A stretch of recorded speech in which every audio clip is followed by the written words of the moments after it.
သူများရတော့မသိဘူးပေါ့နော်တဲစုတို့ကတော့ဘဝရဲ့သုံးပုံတစ်ပုံမှာဆိုလို့ရှိရင်ဝက်ချံဖြစ်လို့ဆရာဝန်မှာသွားပြီးတော့ကုနေရတယ်ဝက်ချံဖြစ်လိုက်ကုလိုက်နောက်ထပ်သုံးပုံတစ်ပုံကကြတော့ဝိတ်တက်လာလိုက်ပြန်စားလိုက်ဝိတ်လျှော့လိုက်နဲ့ပဲဘဝရဲ့ဒီသုံးပုံနှစ်ပုံကကုန်သွားပြီးနောက်ထပ်သုံးပုံတစ်ပုံကကြတော့ဘာဖြစ်လဲဆိုတော့ပေါ့နော်လူရေးမှားတာပေါ့နော်မှန်သားဆိုတော့မမှန်ဘူးဒါပေမဲ့ဇွဲလျှော့တာဆိုတော့မလျှော့ဘူးလူကိုထက်ခါယူရဒါပေမဲ့ဘယ်တော့မှမမှန်တော့အဖွဲကပါအဲ့တော့ကျမတို့ကဘဝရဲ့သုံးပုံမှာဒီသုံးပုံစလုံးကဆိုလို့ရှိရင်တော်တော်လို့မှမပျော်တော့ပါပဲရှင်တို့ရဲ့ဘဝရဲ့သုံးပုံတစ်ပုံမှာဘာတွေကိုနဲ့ဖြတ်တန်းနေရလဲဆိုတော့ပြောခဲ့ပေးဦးနော်ဘာဖြစ်လို့အခုလိုပြောရလဲဆိုတော့ကျမရဲ့ဘဝရဲ့သုံးပုံတစ်ပုံမှာဝက်ချံကိုကုနေရတယ်ဆိုတော့အခုဒီကျမမှာဆိုလို့ရှိရင်မျက်နှာပြောင်နေပေါ့နော်ကိတ်မုတ်လုံနေရပါတယ်ဝက်ချံဖြစ်လို့ဆိုပြီးတော့ treatment တွေယူထားရတယ်ပေါ့နော်အသက်ကြီးရတော့တဲ့ကိုယ့်ရဲ့မျက်နှာကလှလာမလှလာတက်ပေါ့နော်အခုလိုမျိုးကင်မရာရှိမှကိုယ့်ရဲ့မျက်နှာပြောင်နဲ့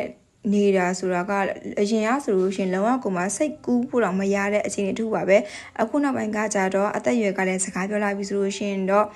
ဒီလှလာမလှလာတော့ဂိမ်းမဆိုင်နိုင်အားဘူးပေါ့နော်ကိုယ့်ရဲ့ဒီဘဝရဲ့စာဝတ်နေရတော့ကလည်းပူပန်နေရတယ်ဆိုတော့လေအဲ့လိုမျိုးလေးဖြစ်တတ်ပါတယ်ရှင်တို့လည်းရှင်တို့ရဲ့အကြောင်းတွေကိုပြောခဲ့ပြီးအောင်တော့နောက်ထပ်ဗီဒီယိုပြန်တွေ့ကြပါမယ်တတပါအခုကတော့ကိတ်မို့လေးလှတော့ပါပဲ